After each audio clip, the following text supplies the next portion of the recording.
రాణి అహల్యాబాయి 300వ జయంతి ఉత్సవాల సందర్భంగా విజయవాడ ఎన్టీఆర్ డిస్ట్రిక్ట్ సిద్ధార్థ్ ఆడిటోరియంలో ఘనంగా నిర్వహించారు. ఈ సమావేశంలో BJP district head Radha Manohar Das, BJP మహిళా మోర్చా హెడ్ లక్ష్మి పాల్గొన్నారు.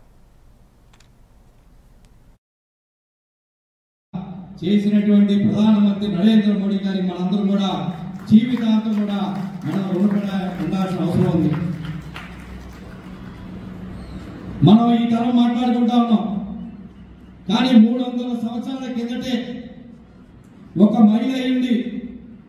దేశ చరిత్రలోని ఏ రాణి కూడా పాలించినటువంటి అన్ని సంవత్సరాలు, దాదాపు 30 సంవత్సరాలు దేశాన్ని పాలించడమే కాదు, దేశ చరిత్రలోని సైనికులు చూసాం మనం పోరాటానికి, కానీ మహిళా సైనికుల్ని తయారు చేసినటువంటి ఘనత కూడా అహల్యాబాయి హోల్కర్ గారికి దక్కుతుంది.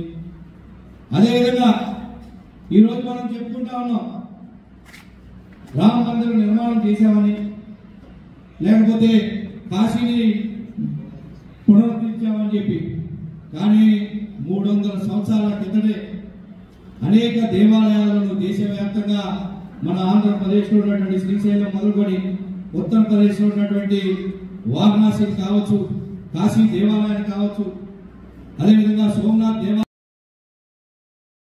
గుండెల మీద చేసుకునేలాగా చేసినటువంటి ప్రధానమంత్రి నరేంద్ర మోడీ గారి మనందరూ కూడా జీవితాంతం కూడా మనం రుణపడి ఉండాల్సిన అవసరం ఉంది.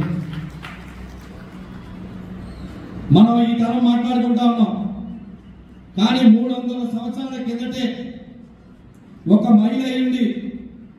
దేశ చరిత్రలోని ఏ రాణి కూడా పాలించినటువంటి అన్ని సంవత్సరాలు, దాదాపు 30 సంవత్సరాలు దేశాన్ని పాలించడమే కాదు, దేశ చరిత్రలోని సైనికులు చూసాం మనం పోరాటానికి, కానీ మహిళా సైనికుల్ని తయారు చేసినటువంటి ఘనత కూడా అహల్యాబాయి హోల్కర్ గారికి దక్కుతుంది.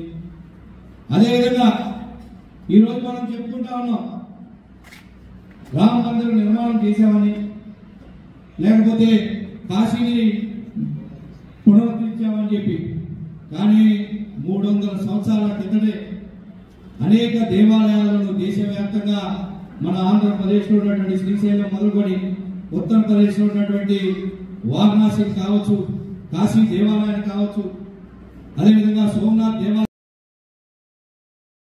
గుండెల మీద చేసుకునేలాగా చేసినటువంటి ప్రధానమంత్రి నరేంద్ర మోడీ గారి మనందరూ కూడా జీవితాంతం కూడా మనం రుణపడి ఉండాల్సిన అవసరం ఉంది. మనం ఈ తరం మాట్లాడుకుంటా ఉన్నాం, కానీ 300 సంవత్సరాల కిందటే ఒక మహిళ అయింది. దేశ చరిత్రలోని ఏ రాణి కూడా పాలించినటువంటి అన్ని సంవత్సరాలు, దాదాపు 30 సంవత్సరాలు దేశాన్ని పాలించడమే కాదు, దేశ చరిత్రలోని